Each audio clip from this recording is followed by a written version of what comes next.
Exercise 3.7 से question number 4 करेंगे। Determine the smallest 3 digit number which is exactly divisible by 6, 8 and 12। 6, 8 और 12 से पूरी तरह से डिवाइड होने वाला 3 डिजिट का सबसे छोटा नंबर बताइए। अब देखिए, सबसे छोटा जो 3 डिजिट का नंबर होता है वो होता है 100। 100 सबसे छोटा नंबर होता है जिसके अंदर 3 डिजिट्स होती हैं।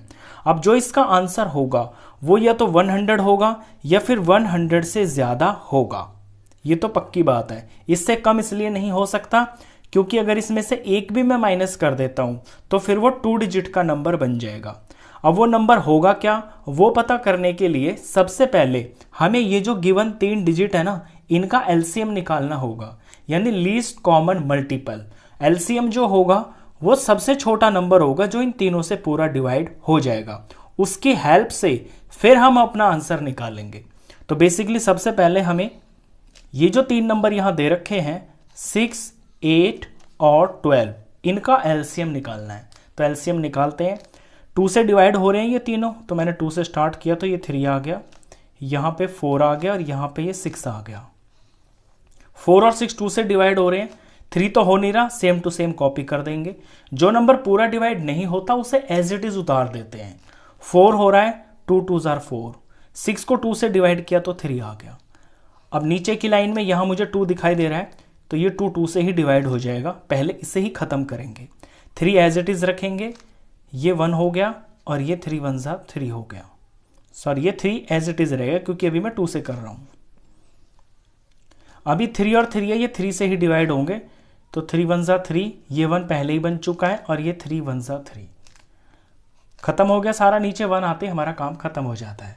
अभी करना है हमको ये जो साथ में आए हैं साइड में, इनके प्राइम फैक्टर्स जो हैं ये, इनका प्रोडक्ट करेंगे तो वो एलसीएम आ जाएगा।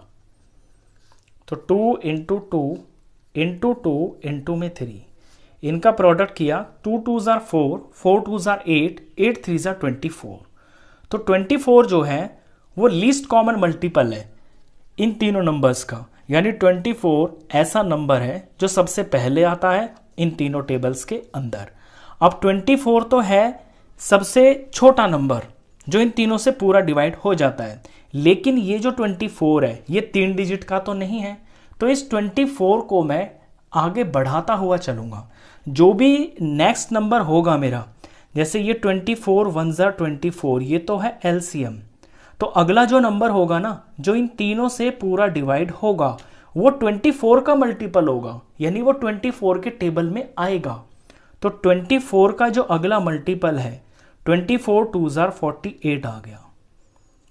अगला जो मल्टीपल है 24 3 जार 72 आ गया। मैं लिखता हुआ चल रहा हूं और देख रहा हूं कि इसके अंदर कितने डिजिट आ रहे हैं। देखिए, यहां पे 2 डिजिट है, यहां भी 2 डिजिट है, यहां भी 2 डिजिट है, मेरे को तो 3 डिजिट चाहिए ना। तो जहां पे 3 डिजिट आ जाएगा सबसे पहले वहीं पे मैं रुक जाऊंगा, वही मेरा आंसर होगा। 24 4 जार, ये हो गया है 98, 96 होगा, सॉरी 24 4 जार 96 हो गया। अभी भी 2 डिजिट का है, 24 5 जार, 24 5 जार हो गया 120। अब 96 के बाद ये 2 डिजिट का है, इसके बाद ये पहला नंबर है जो 3 डिजिट का है। दैट मीन्स 120 जो है ना, ये 3 डिजिट का सबसे छोटा नंबर है जो इन तीनों से पूरा डिवाइड हो जाता है। 24 इन तीनों से पूरा डिवाइड हो जाएगा और 24 का जो मल्टीपल होगा, जैसे कि ये 120 है, तो ये भी इन तीनों से पूरा डिवाइड हो जाएगा। मतलब यही है ना। तो बेसिकली हमें पहले एलसीएम निकालना था। जो हमारा एलसीएम आएगा उसके हमें मल्टीपल्स करने थे, और जो मल्टीपल सबसे पहले आएगा 3 डिजिट का, वही हमारा 3 डिजिट का सबसे छोटा नंबर होगा।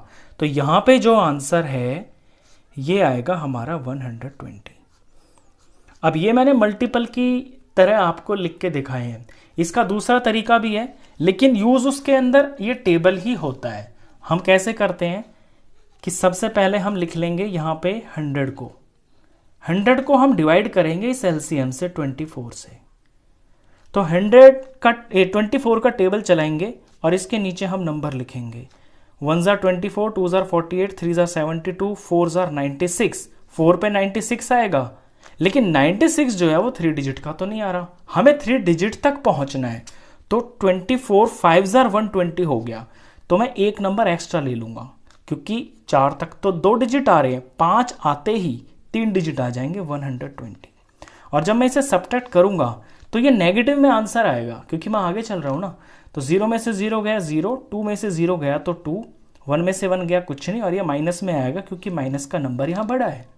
अब माइनस का यहाँ पे मतलब ये है कि इसकी कमी पड़ रही है, यानी हमारे पास जो नंबर है 3 डिजिट का वो 100 है सबसे छोटा, और 20 की कमी पड़ रही है। 20 अगर और जोड़ दें तो जो नंबर बनेगा वो फिर इन तीनों से पूरा डिवाइड होगा। तो फिर हम इसे ऐसे लिखेंगे, आंसर 100 प्लस और ये 20, देखिए 120 आ गया ना। तो दोनों तरीके हैं आपके पास, आप ऐसे भी कर सकते हैं, आप ऐसे भी कर सकते हैं। जब आप ये करोगे करना तब भी आपको टेबल ही है। तो आप समझ गए होगे अब इस क्वेश्चन को, ये आपका आंसर है। क्वेश्चन खत्म। नेक्स्ट क्वेश्चंस के लिए मिलते हैं नेक्स्ट वीडियो में, तब तक के लिए गुड बाय।